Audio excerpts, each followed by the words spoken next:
To help us understand fractions, we're going to look at an example. Let's use the example of a pizza. So if I have a whole pizza and I take that pizza and I slice it up and I slice it into 6 evenly divided pieces, and I decide to eat 2 pieces of the pizza, I'm going to shade in the 2 pieces out of the 6 pieces that I decide to eat.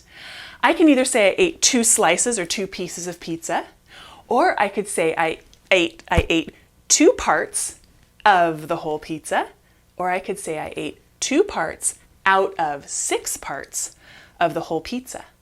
Similarly, if I take an apple and divide it into 8 equal slices and I eat 5 of them, I could say I ate 5 parts out of the 8 parts of my apple.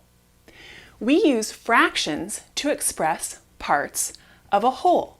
Now, keep in mind that we're using equal parts. And we use fractions anytime we want to talk about the parts that we ate, the part of the apple, the part of the pizza. Fractions help us express parts of a whole. Now let's look at how we write a fraction. There are 3 parts to a fraction. There's the fraction bar, the numerator, and the denominator. The numerator is the number that's going to go on top, and the denominator is the number that's going to go on the bottom.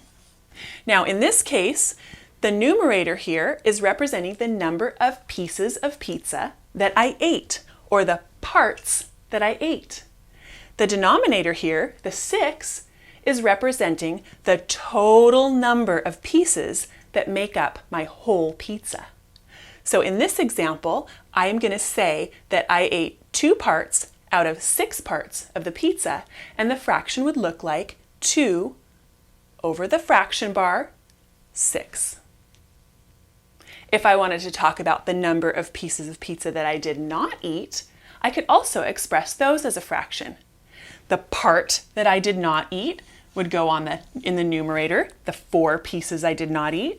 Then my fraction bar, and my numerator is still 6. There's still 6 total pieces of pizza, and the 6 would go in the denominator. Let's look at one more example for a fraction. So let's take a rectangle in this case. So we've got one whole rectangle, okay? And I'm just going to write a 1 here to represent 1 unit, our entire rectangle. Now, if I take that rectangle and I divide it into 3 equal parts, I can express this part here as 1/3 of the rectangle, because I've made it into 3 total parts, so the 3 in my denominator and the 1 in my numerator. So each of these sections here is 1/3, 1/3, and 1/3. Now if I put 2 of these 1/3s together, and I look again at my rectangle, about right here, I've brought 2 of these 1/3s together, I've got 2/3, and still 1/3 of my rectangle here. Now, if I bring all 3 of my thirds together, 1/3, 1/3, and 1/3 into one rectangle, I've got 3/3, which equals 1. And as you can see, this rectangle is the same as this one. Let's look at one more example using a circle. I've taken my circle and divided it into 8 equal parts. 1, 2, 3, 4, 5, 6, 7, 8.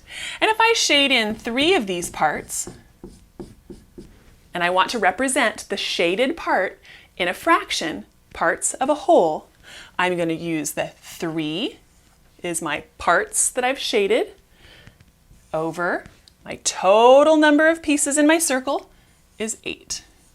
So 3/8 represents the shaded portion of my circle. There are several different types of fractions: proper fractions, improper fractions, like fractions. Let's start by looking at proper fractions. A proper fraction is a fraction where the numerator is less than the denominator. So A is a smaller number than B. And in this case, the value of a proper fraction is always less than 1. So 3/4 is an example of a proper fraction where my numerator is less than my denominator and the value of this fraction is less than 1. An improper fraction is a fraction in which my numerator is greater than my denominator. So A is a bigger number than B, and in this case, the value of an improper fraction is always greater than 1. So 7/3 is an example of an improper fraction, and the value of this is greater than 1. Like fractions are two fractions that have the same denominator. So, for example, 2/3 and 4/3 are like fractions because they have the same denominator. Unlike fractions are two fractions that have different denominators. So 3/4 and 5/7 would be two unlike fractions because they have different denominators.